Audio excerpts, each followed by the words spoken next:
현재 미국에 거주 중인 45살 여자입니다. 세상이 좋아져서 타향살이를 하면서도 이렇게 일상에서 이런저런 사연들을 들을 수 있게 되었네요.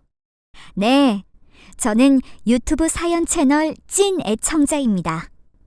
항상 사연을 듣기만 했는데 막상 제 사연을 보내려고 하니 어떻게 이야기를 적어야 하나 타자치는 손가락이 버벅거리게 되네요.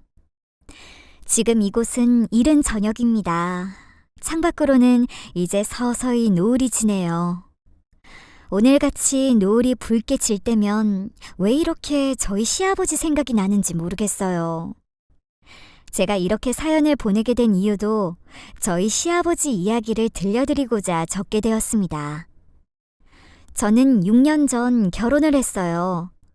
남편과는 남편 여동생, 저의 시누이 소개로 만나게 되었죠. 언니, 딱 한 번만 만나보면 안 돼? 제발. 나는 결혼 생각이 없어. 그리고 내가 지금 누굴 만날 상황도 아니고. 누가 결혼하래?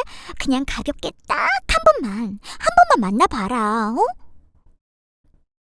시누이는 저와 직장 선후배 사이였는데 자기한테 오빠가 있는데 언니 같은 사람이면 자기 오빠를 구제해줄 수 있을 것 같다나요? 소개팅 정도야 가벼운 마음으로 할 수 있는 거 아니겠냐 하시겠지만 당시에 저는 결혼은 절대 싫다는 주의였거든요. 그런데 30대 후반에 누군가를 만난다는 게 결혼 부담이 없을 순 없지 않겠어요? 하지만 참 좋아했고 믿었던 동생인 신우의 계속되는 부탁에 남편을 만나보기로 했죠. 그냥 가벼운 마음으로 말입니다.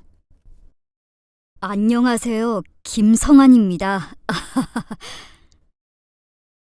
처음 본 남편의 인상은 큰 곰돌이 인형 같았습니다.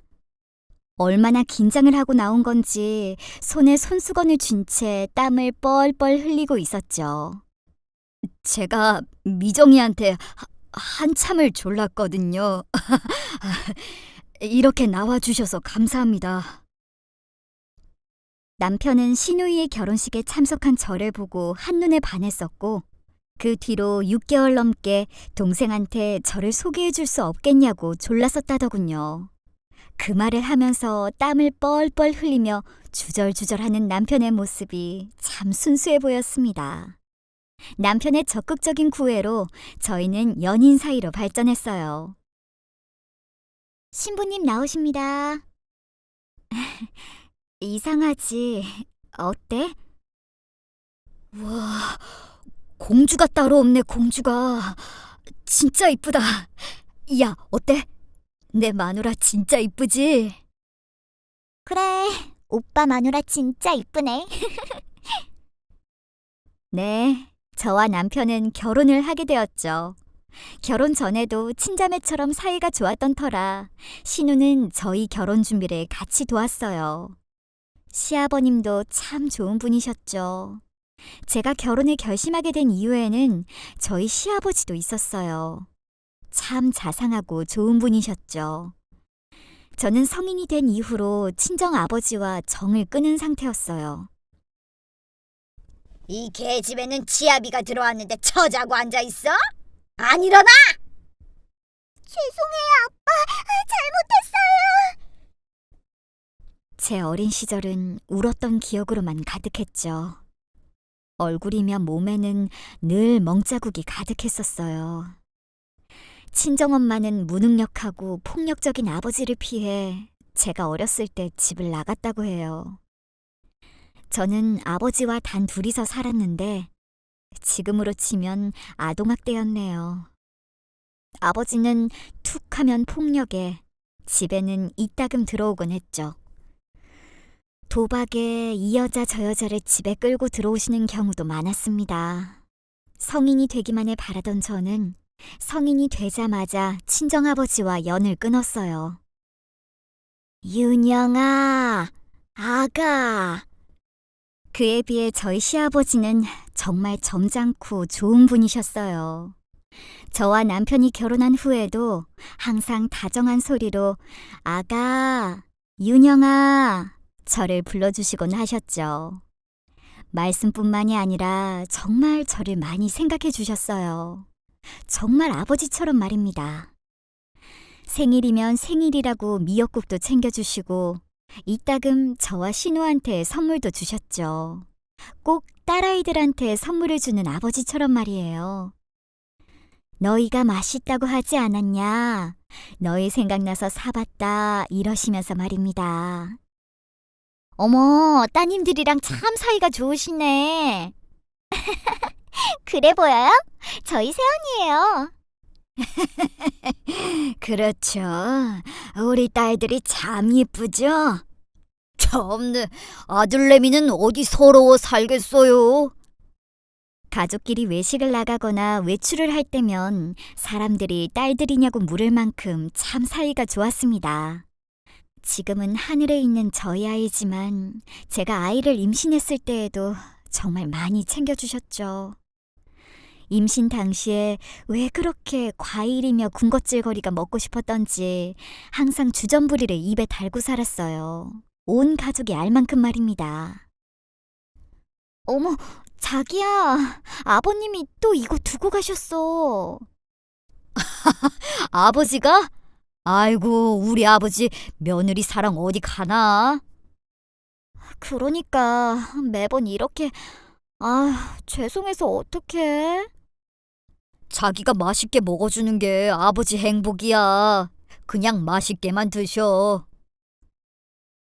퇴근을 하고 집으로 돌아오면 현관 문고리에는 과일이나 주전부리가 가득 담긴 이쁜 종이백이 항상 걸려 있었어요. 저희 시아버님의 작품이었죠. 봉투 안에는 항상 편지가 들어 있었어요. 정갈한 글씨가 적힌 편지였죠.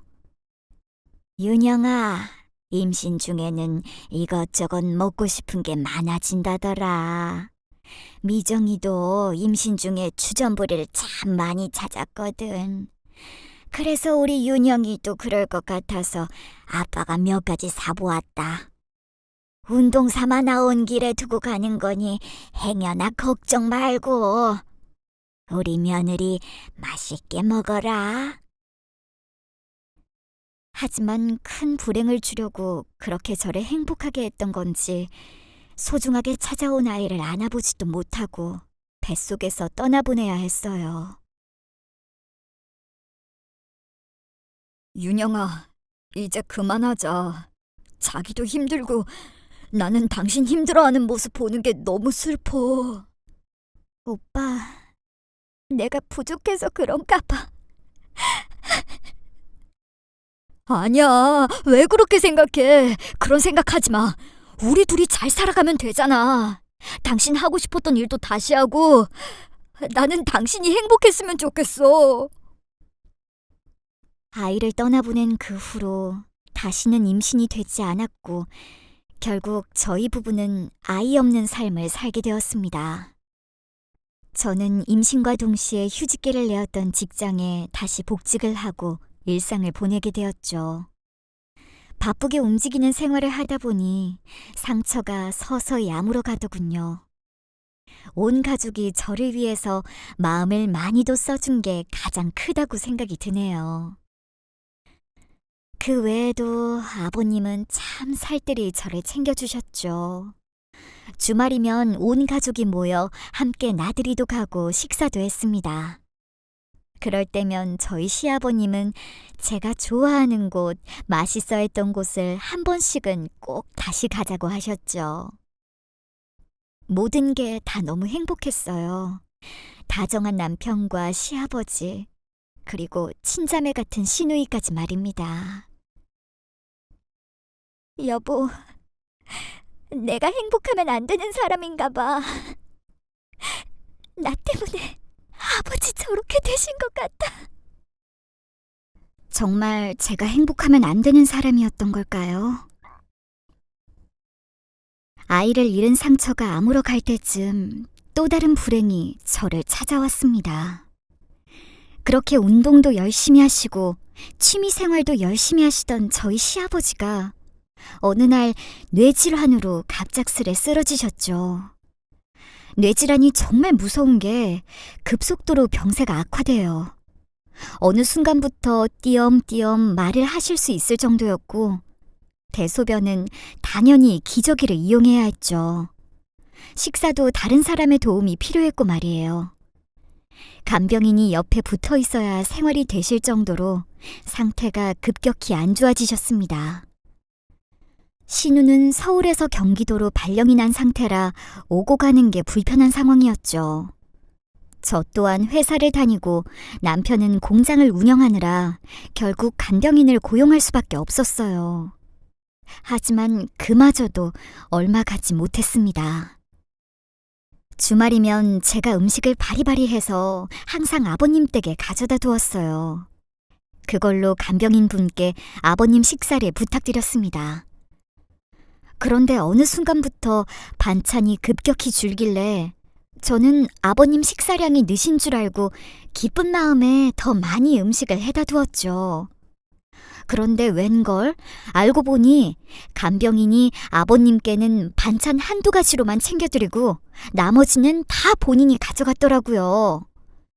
음식량은 주는데 아버님은 더 야위어가고 아무래도 이상해서 불쑥 찾아보니 목격하게 된 현장이었죠. 더군다나 기저귀도 제때 안 갈아드렸는지 아버지 등이며 허벅지 뒤쪽으로는 두드러기가 잔뜩 올라와 있었어요. 내가 아버님 간호할게. 우리 집 정리하고 아버님 댁으로 들어오자. 저는 그날 이후로 바로 회사를 그만두고 아버님 간호에만 매진했습니다. 남편과 제가 살던 집도 정리하고 아버님 댁에 들어와 있기로 했죠.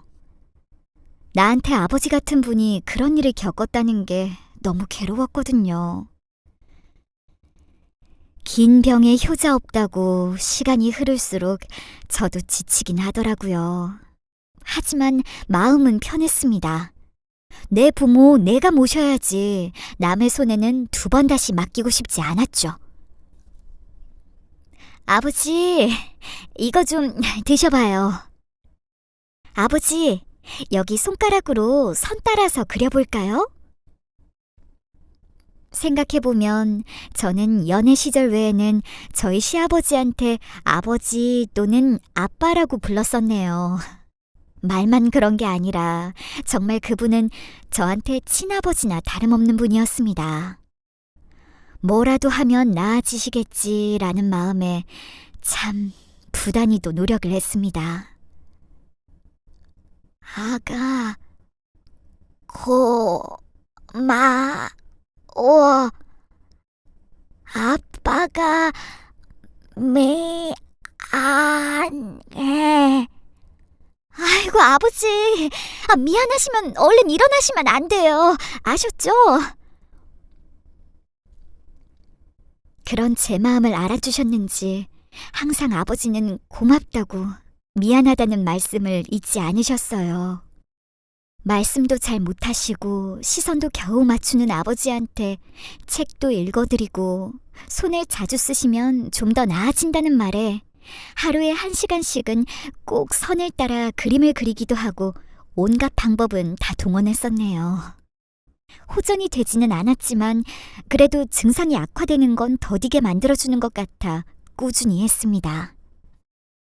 당신 좀 너무한 거 아니야? 사람이 왔는데 잠이나 자고 있고. 어머, 미안해.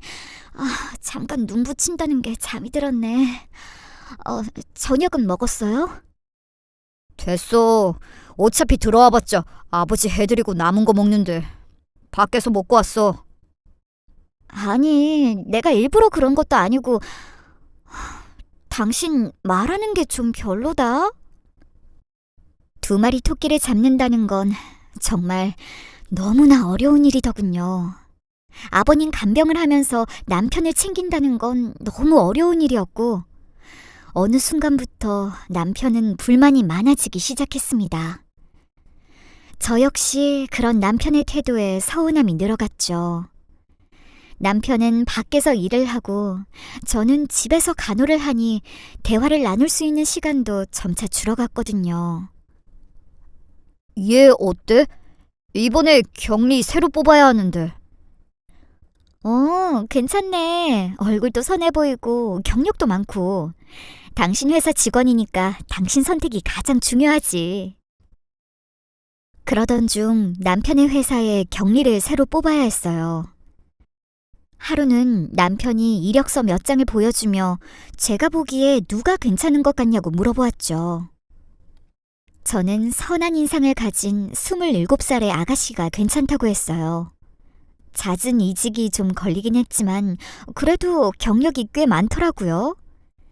남편이 제 말을 들은 건지 아니면 본인도 그런 생각이었던 건지 제가 얘기했던 그 아가씨가 새로운 격리로 남편 회사에서 일하게 되었습니다. 사모님 안녕하세요. 오늘 새로운 직원 환영회를 했는데 사장님이 술을 좀 많이 드셨어요. 어머, 감사해요. 힘드셨을 텐데 들어와서 뭐라도 좀 마시고 가세요.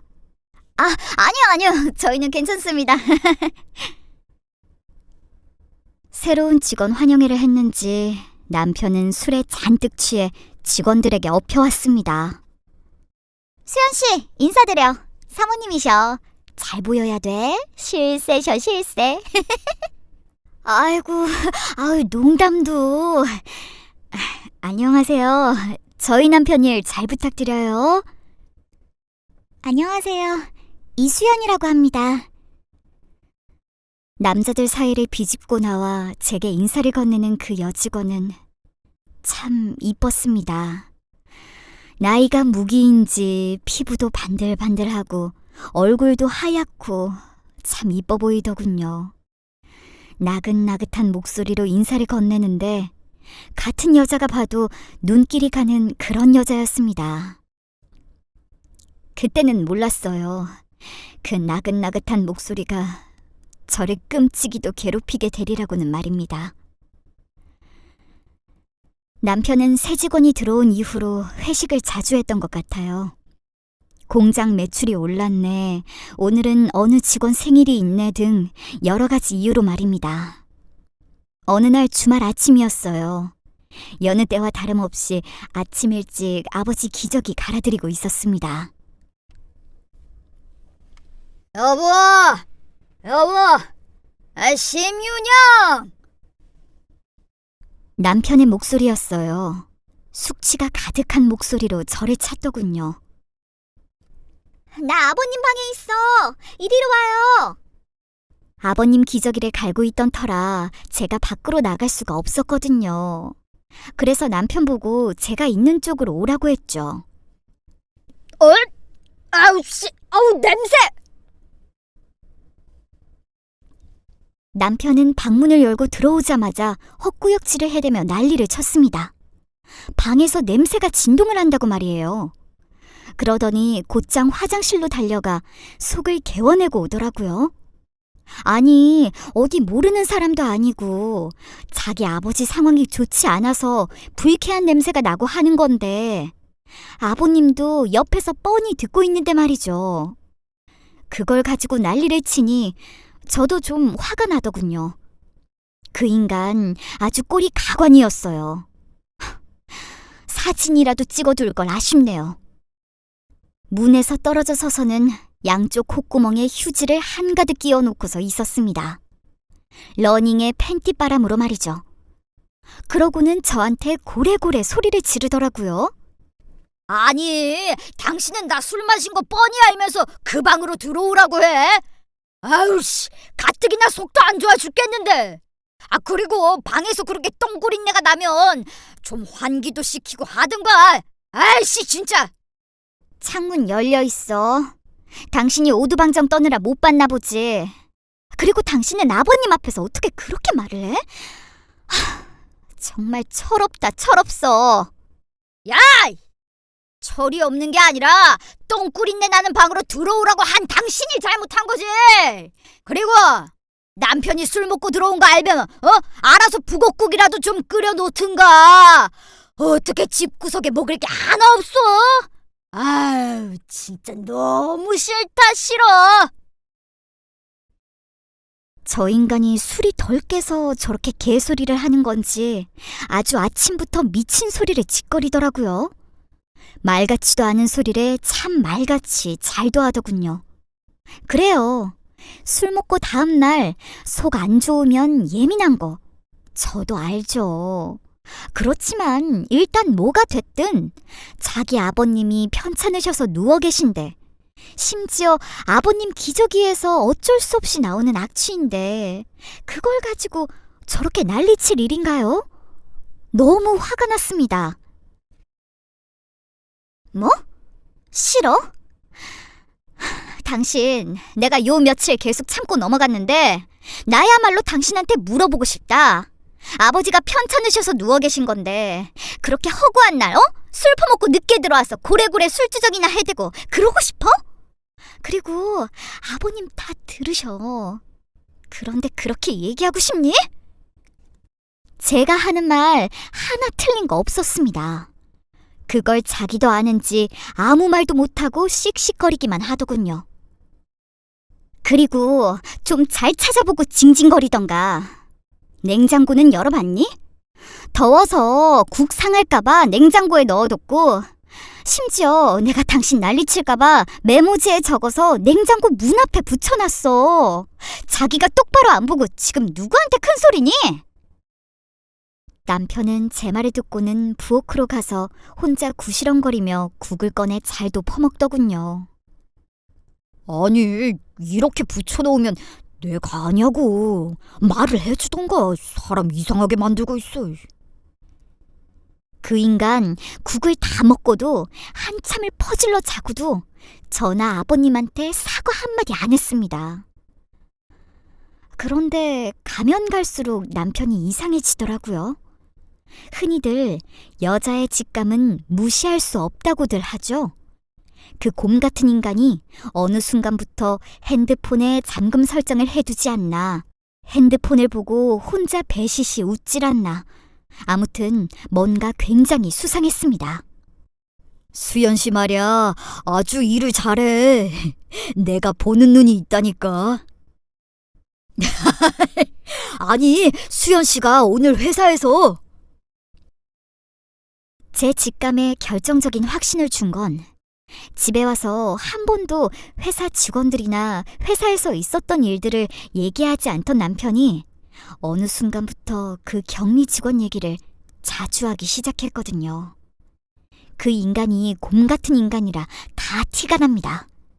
좋은 거, 싫은 거, 감정이 어떤지, 상태가 어떤지 다 티가 나는 사람이었거든요.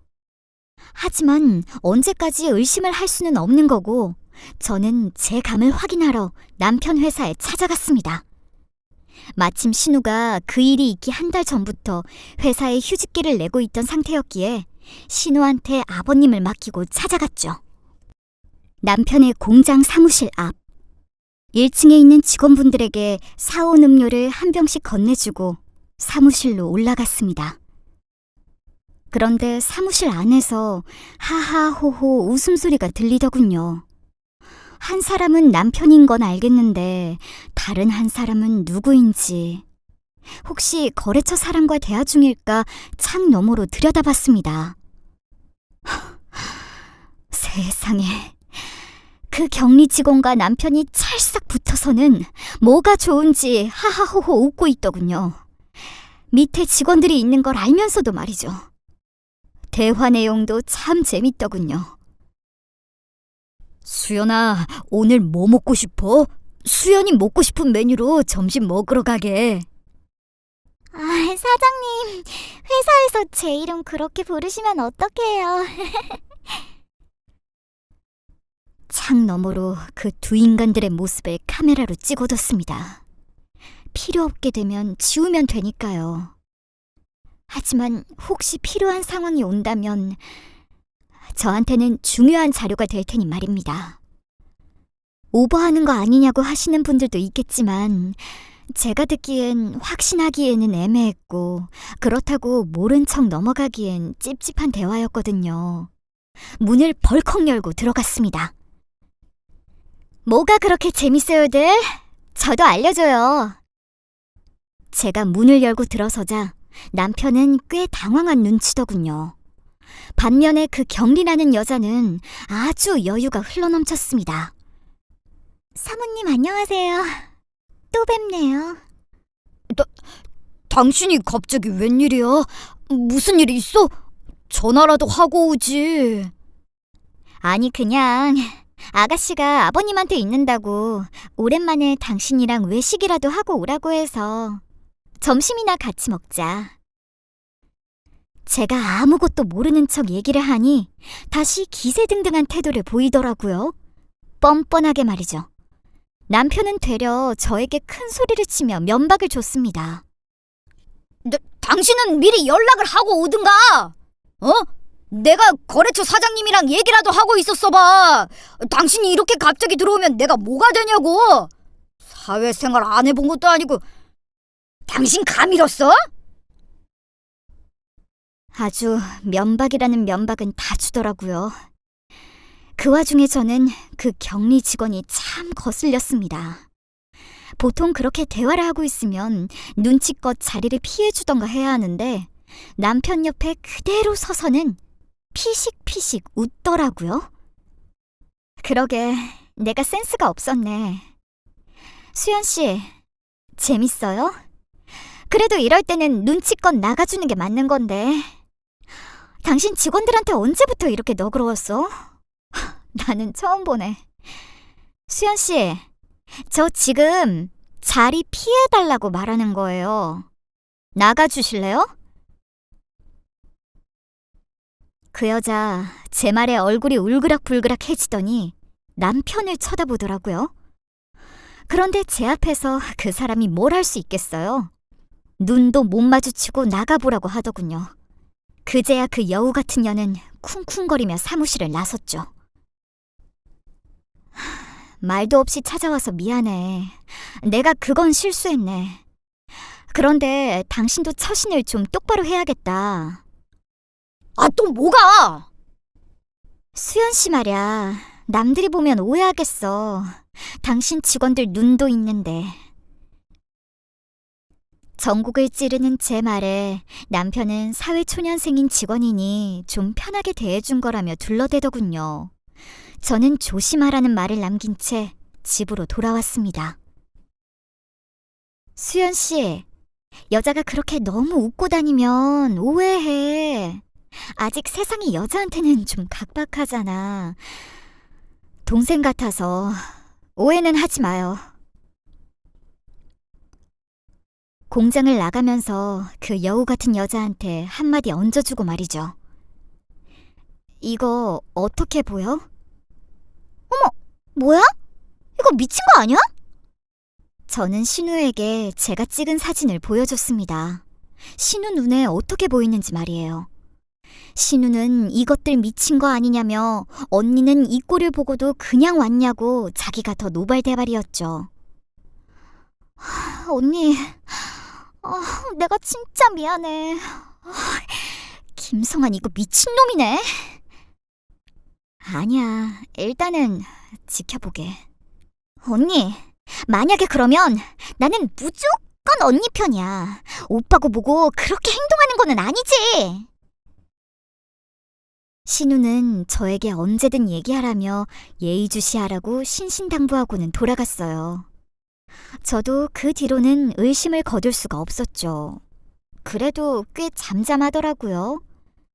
눈치를 봤던 건지 아니면 정리를 한 건지 말입니다. 나 중국 쪽 납품 이런 것 때문에 출장 가야 돼. 어디로? 중국? 아니, 제주도로. 중국 납품업체인데 왜 제주도? 여기서 만나는 거나 중국으로 가는 거면 모르겠는데 제주도? 아이, 뭐야? 그 바이어가 자기 제주도 구경도 하고 싶다고 해서. 아이, 몰라. 그 자식이 제주도에서 만나자는데 그럼 계약을 날려? 한 번은 남편이 중국 납품건으로 바이어 미팅차 제주도로 출장을 가야 한다고 하더라고요. 이상하죠. 서울이나 공항 근처 아니면 중국으로 직접 가는 것도 아니고 굳이 제주도라니. 일단은 뭐 업무상 가야 할 수 있는 거니 남편 짐을 챙겨줬습니다. 누구누구 같이 가는데? 이 실장이랑 수연 씨. 그 수연 씨가 중국어를 잘하더라고. 묻지도 않았는데 남편은 주저리 떠들더군요. 그 여자가 중국어를 잘한다. 그 중국 바이어가 여성 편력이 있다. 뭐 이러면서요. 정말 찜찜했습니다. 그러면 안 되지만 이 실장을 따로 찾아갔어요. 실장님, 제가 실장님 봐온 지 오래된 거 알죠? 내가 실장님 우리 언니처럼 생각하는 것도요. 아유, 그럼요, 알죠. 그런데 무슨 일 때문에 그러세요? 저는 솔직히 얘기를 했습니다. 정말 무리한 부탁인 거 아는데 격리 직원이 좀 걸린다. 출장을 가서 혹시라도 그런 게 보이면 사진이나 녹음을 좀 해줄 수 있겠냐고 말이에요. 제 얘기를 듣고 한참을 고민하던 이 실장은 알겠다고 했습니다. 사모님, 안 그래도 공장 내에서도 좀 소문이... 아휴, 일단은 제가 말씀하신 거 도와드릴게요. 이 실장은 남편과 그 여자가 공장 내에서 소문이 나고 있다고 말해줬어요. 그때부터 저는 알게 모르게 마음의 준비를 하고 있었던 것 같습니다. 왜 이렇게 전화를 안 받아? 이미 도착하고도 한참을 도착했을 시간이었죠. 늦은 밤이 다 되도록 남편은 연락이 없었습니다. 12시쯤 되었을까요? 문자가 오더라고요. 핸드폰을 열어 문자를 확인한 순간 저는 숨을 쉴 수가 없었습니다. 사장님 주무시니까 전화하지 마세요. 라고 말이에요. 누군지 알 수 있었죠. 이 실장 연락처는 저에게 있어 굳이 남편 핸드폰으로 연락할 일도 없고 그 여자애였어요. 곧장 전화를 걸었는데 받질 않더군요. 저는 다음 날 신우를 불러 얘기를 했습니다. 문자도 보여주며 말이에요. 제 핸드폰을 받아들고 문자를 본 신우는 손을 덜덜 떨며 소리 죽여 울었습니다. 언니한테 정말 미안하다고 말이에요. 언니는 아빠 옆에서 친자식들보다 더 희생하고 있는데 심지어 나 때문에 만나 결혼하게 된 오빠가 이렇게 해서 정말 미안하다고 말이죠. 저도 눈물이 났습니다. 저희 아버지 간호하면서 한 번도 생색내고 싶다거나 대우받으려 한 적 단 한 번도 없었어요. 정말 제 마음으로 아버지를 간호했던 거였죠. 제가 울었던 이유는 이런 일을 겪고도 남편에 대한 마음이 접어지질 않아서 저 스스로한테 화가 나서 눈물이 나더군요. 언니, 보아하니까 그년 앞으로 더 할 거야. 그러니까 앞으로 그년한테 오는 문자건 전화건 물건 다 녹음하고 저장해. 나는 언니가 내 가족이라 정말 좋거든. 그런데 오빠가 계속 저러면 나는 언니가 오빠랑 헤어져도 괜찮아. 저는 신우의 말이 진심인 걸 알았어요. 저 역시도 신우가 저한테 친동생 같았죠. 일단은 다 필요 없이 그 수연이라는 여자애를 만나서 정리를 해야겠다고 생각했습니다. 신우가 따라 나선다는 걸 한참을 말렸네요. 안녕하세요. 이렇게 밖에서 뵈니까 되게 이상하다. 제 앞에 앉은 그 여자아이 참 당당하더군요. 대꾸하고 싶지도 않아 두말할 것 없이 이 실장에게서 전달받은 남편과 그 여자의 다정한 사진, 녹음 내용을 들려줬습니다. 이 실장님이 보면 어떡하려고 해요. 괜찮아, 손만 살짝 잡자. 맘 같아선 엄청 세게 안고 싶은 거 참고 있는 거야 등등. 참 많이도 미래를 했더군요. 그래서요? 이것 말고도 더 있지 않아요? 제가 사장님 폰으로 문자도 보냈잖아요.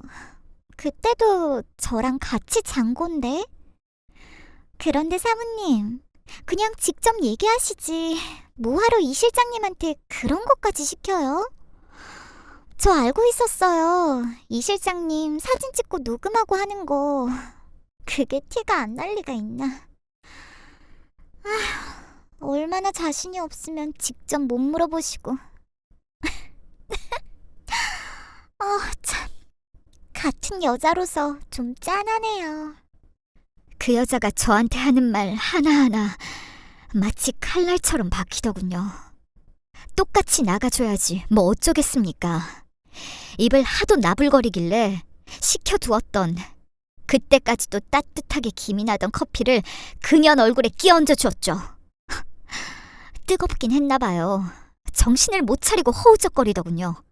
그래서 머리통도 한번 갈겨줬죠. 얼마나 세게 쳤나 퍽 하고 소리가 퍼지더라고요. 마음 같아선 더 할 수 있었는데 참았죠. 그런 계집애들 어떻게 나올지 뻔히 알거든요. 수연 씨, 우리 2번 다시 이렇게 마주보지 말자. 내 말 무슨 뜻인지 알지? 나 수연 씨 부모님 연락처도 알아냈고 부모님한테까지 연락하게 하지 말자. 그 여자애 악에 받쳐 소리치더라고요. 깔끔히 무시하고 돌아왔습니다. 남편한테 말했어요. 여기까지만 하라고 말입니다. 헤어진 건지 뭔지 그 뒤로 잠잠하더군요. 저는 계속 아버지 간병을 했어요. 그런데 한동안 계속 스트레스를 받아서인지 갑자기 하혈을 해서는 제가 병원을 가야 했습니다. 아버지를 혼자 두고 갈 수가 없어 신우한테 연락을 했는데 그날 신우가 올 수 없다고 하더라고요. 남편한테 전화를 했습니다. 알았어, 금방 갈게. 간 김에 당신 비타민 주사라도 좀 맞아. 피곤해서 그런가 보다. 내가 금방 갈게. 남편은 제가 피곤해서 그런 것 같다고 링거라도 맞고 오라고 했어요. 저도 남편이 와준다니 마음 놓고 서너 시간 정도 링거를 맞았습니다. 병원에서 휴식을 취하고 집으로 돌아왔어요. 현관에 남편 신발이 놓여 있었고 웬 여자 신발도 있었죠. 아가씨도 왔어요? 아이고, 미안해. 그때 안방에서 우당탕탕 뭔가 소란스러운 소리가 나더군요. 뒤이어 남편이 후다닥 나왔죠. 당신 잤어? 당신 잤어? 아버님 식사는? 챙겨드렸지. 나도 좀 피곤해서. 고마워. 나 옷만 갈아입고 나올게. 아니, 저기! 남편이 저를 채 말릴 새도 없이 저는 안방으로 들어섰습니다. 그곳에는 그 어린 여자애가 슬립 차림으로 이불을 뒤집어 쓰고 있더군요. 그 모습을 보는 순간 왠지 모르게 공포감이 밀려왔어요. 그러다 이내 마음이 차갑게 가라앉았죠. 찰칵찰칵 사진을 찍어댔습니다. 그년을 감싸 안아 막아서는 남편의 모습이 카메라에 담겼죠. 건방지게 어딜 막아서! 네가 이러고도 사람이니? 옆에 아픈 아버지를 두고 이러고 싶어? 저는 손에 잡히는 건 다 집어서 그 년놈을 향해 던지고 발로 차고 주먹으로 내리쳤어요. 그 와중에도 남편 놈은 그 여자애를 감싸더군요. 너무 열이 받아 손을 뻗어 그년 머리채를 잡고 거실로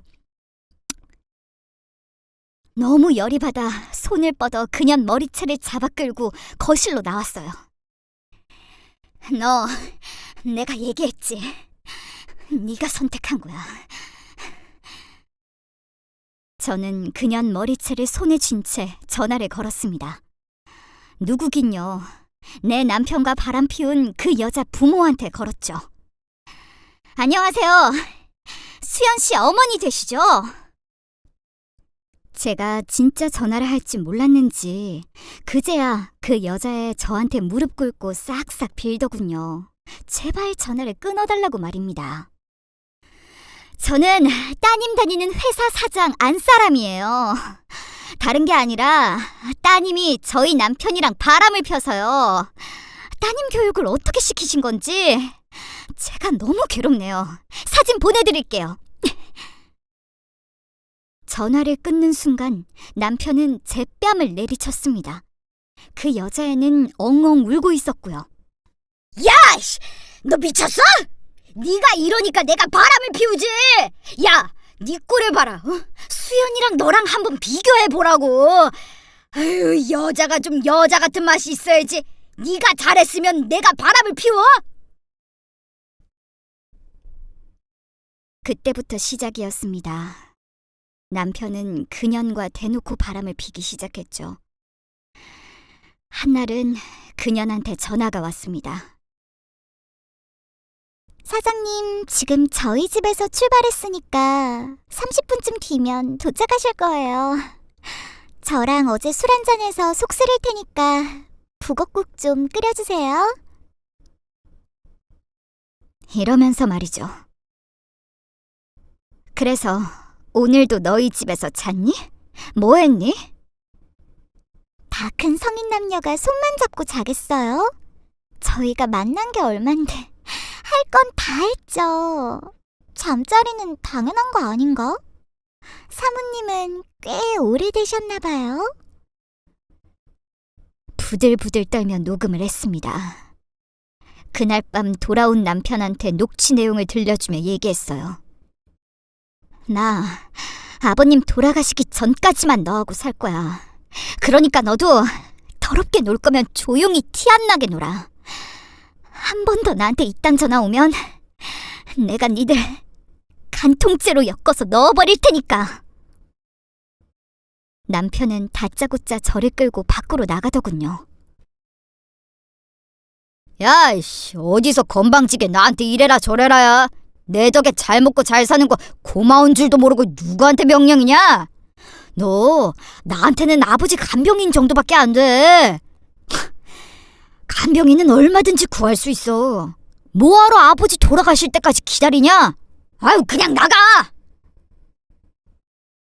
남편은 저를 그대로 집 밖으로 내몰았죠. 그래, 네 아빠 네가 알아서 해라 하고 돌아설 수 있으면 좋으련만 저한테 친아버지 같았던 그분을 외면할 수 없더군요. 연락할 곳이 없었어요. 결국 신우에게 전화를 했고 신우가 달려와서 저를 집 안으로 끌고 들어갔습니다. 야, 김성한! 이 정신 나간 인간아! 나가려면 네가 나가! 어디서 여자의 눈이 멀어가지고 이따위로 지랄이야, 지랄이! 너, 네가 언니한테 이러면 안 돼! 나가려면 네가 나가! 남편은 정말 집을 나갔어요. 참 허무하더군요. 결혼 생활을 얼마나 같이 했냐는 중요한 게 아니었죠. 남편은 정말 그 여자애에게 가서 생활을 했습니다. 저는 그만 이혼하라는 시누이에게 아버님 살아계실 때까지는 내가 있을 거라고 얘기하고 아버님 옆에서 간호를 했습니다. 그런데 시아버지의 병세는 더 악화되셨고 결국 얼마 가지 않아 아버님은 세상을 떠나셨어요. 떠나시기 직전에 아버지는 저를 바라보며 힘겹게 말을 이어나가셨어요. 윤영, 아빠가 정말 미안하다. 내가 아들이 못나서 우리 윤영이를 힘들게 했네. 이 아비 버리고 그냥 나가서 새롭게 살지. 이 착한 거사. 아빠가 정말 미안하다. 왜 당신이 저한테 미안하신 건지 아버지는 돌아가시기 직전까지 못난 아들을 대신해 저한테 사과를 하셨습니다. 이혼 서류 보냈으니까 받는 대로 사인해. 여자한테 미친 그 인간은 시아버지 상중에 저한테 이혼을 요구했어요. 그러면서 위자료는 얼마든지 줄 테니 제발 헤어져 달라고 말이죠. 자기도 새롭게 인생을 시작하고 싶다나요? 그 여자애가 임신을 했다고 말입니다. 아버지 유산도 있으니까 내가 당신 서운하지 않게 줄게. 정이 떨어지더군요. 그때 신우가 악을 쓰며 누군가에게 소금 한 바가지를 끼얹었어요. 그 여자애더군요. 네가 여기가 어디라고 오냐며 난리를 쳤어요. 그 여자애 눈 하나 깜짝 안 하더군요. 저는 그럴 힘도 없었어요. 그냥 차갑게 얘기했습니다. 여기 넣을 자리 아니야. 나가. 아직도 너희 부모님이 너 호적 안 파셨니?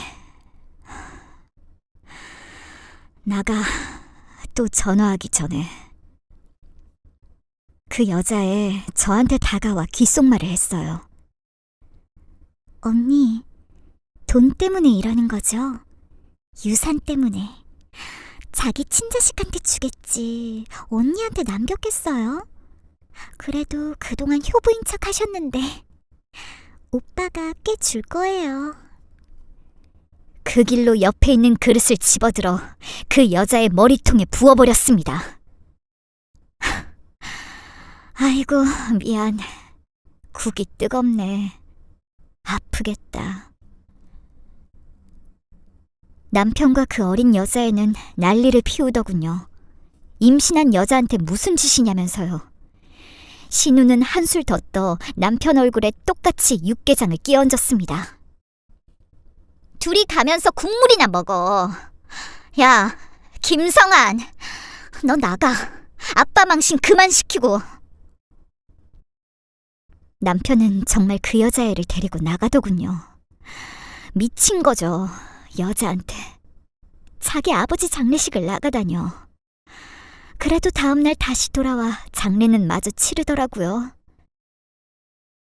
장례를 마치고 돌아온 집은 참 휑했습니다. 누워만 계셔도 아버지가 옆에 살아계신 게 좋았는데 그날 꿈에 시아버지가 나왔어요.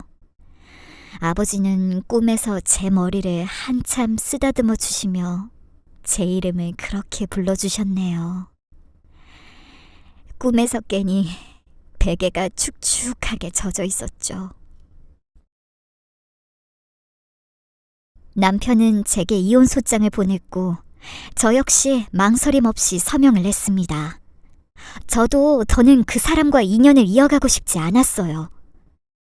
그런데 그날 오후부터 남편의 전화가 계속 왔어요.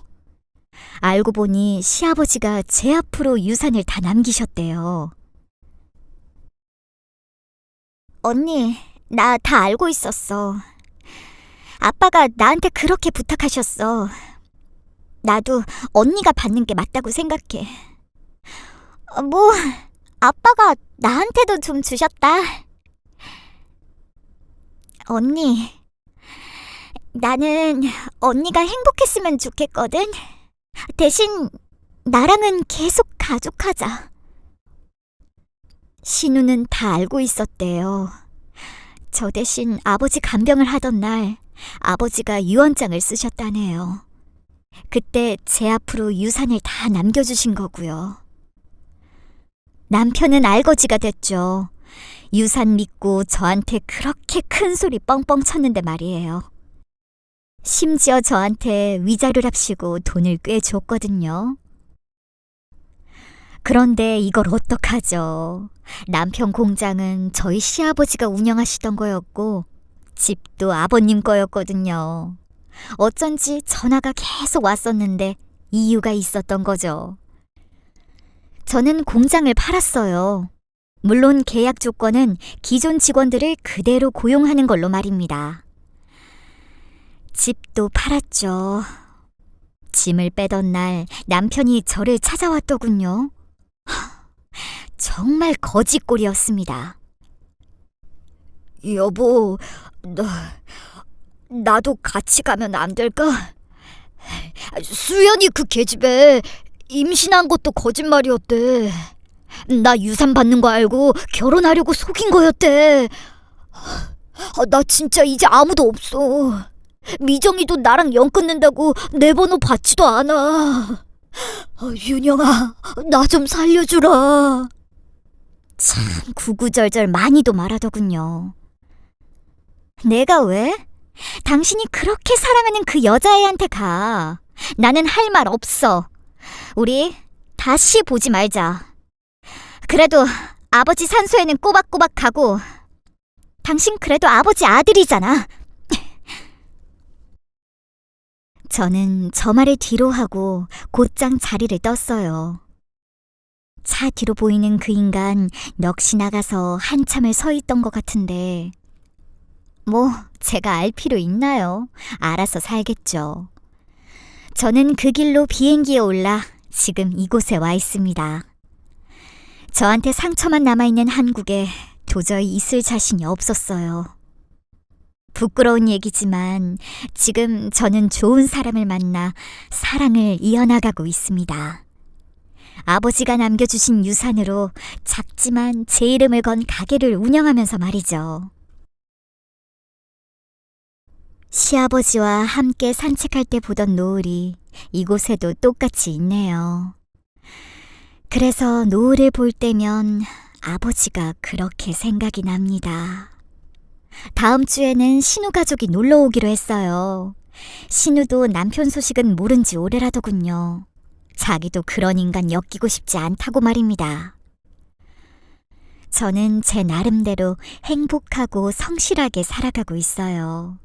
아버지가 남겨주신 소중한 선물이니까 말이죠. 어느덧 새벽이네요. 이제는 잠자리에 들어야겠습니다. 지금까지 제 얘기를 들어주셔서 감사해요.